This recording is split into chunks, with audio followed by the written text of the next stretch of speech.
Hello, welcome back, folks. It's been a while, hasn't it, since I have last posted on here. The day the verdict was delivered, I became really ill and I was unwell for a good few weeks, but I'm back and yes, reporting on the Letby trial.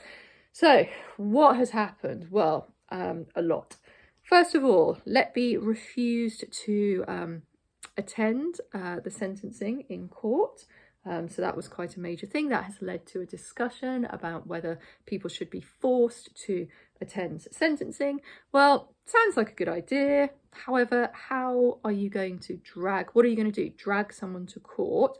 I'm not saying I don't agree with it. However, the practicalities, and Letby, she might not fight back. However, sometimes when there have been some really nasty people, murderers who are very violent towards other adults who have refused to attend. And if I was a prison officer, I wouldn't want to be trying to drag them to court. So there is that issue to think about. Prison officers been in the press quite a lot with Daniel Khalifa, the guy who escaped from Wandsworth prison recently. So that's also an issue to think about. Is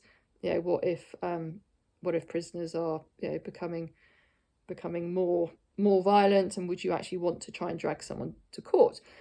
Okay, so the other issue is that do we have a retrial for the verdicts that were not decided by the jury? So she was found guilty of 7 murders and 6 attempted murders. However, there were 6 counts of attempted murders on 5 babies where the jury failed to reach a verdict. This is not the same as saying she's not guilty. This is basically saying we will never, ever be able to come to a decision. So therefore, we have to return no verdict.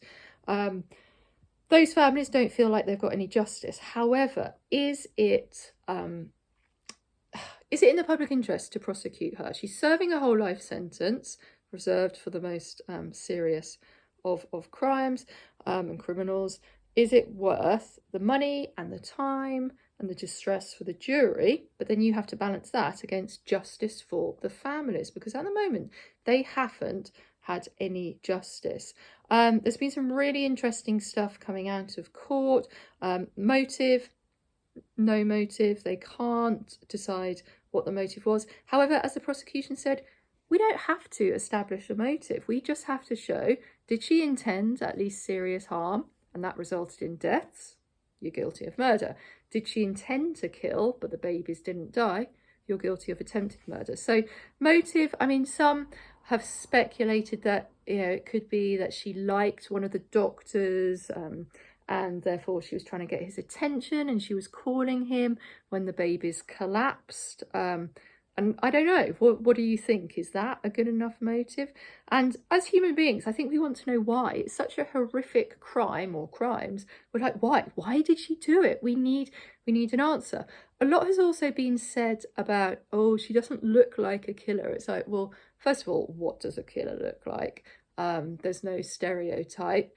And yeah, they, again, is she a typical serial killer? So there have been some interesting articles. Female serial killers generally don't keep mementos. It tends to be male serial killers. And they said in court or afterwards, people have discussed, well, was keeping the medical sheets, was that a memento? They also kind of found some codes in her diaries of when the children started to collapse.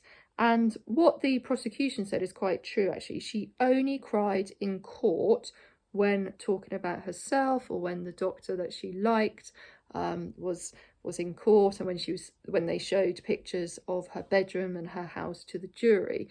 So it is a fascinating case. Yeah, doctors, there's been a couple of doctors who've been on television to say, we begged managers, we absolutely begged them to remove her. We said, look, this keeps happening. And there is a very damning spreadsheet online. And if you look at it, it's got all the children, the victims down the side, and then it has across the top all the nurses who were on duty when these children collapsed. And you've got crosses here, there and everywhere for the different staff. But when you look at Letby's column, cross, cross, cross, cross, cross, all the way down. And that, I mean, it's circumstantial, but it's so kind of, I don't know, it's such strong evidence. I think it's like she is on shift every single time. Like, what are the odds of that happening? So I think that was particularly important for the jurors. So desperately sad case for the parents, and horrific for everyone involved. I mean, they've now published online a little bit of the police interview and the moment that she's arrested. Not that I think you kind of can gather much from that. But yeah, let me know your thoughts. What do you think? Do you accept that she's guilty? I mean, I think we have to. And yeah, what do you think her motive was? So comment, please let me know.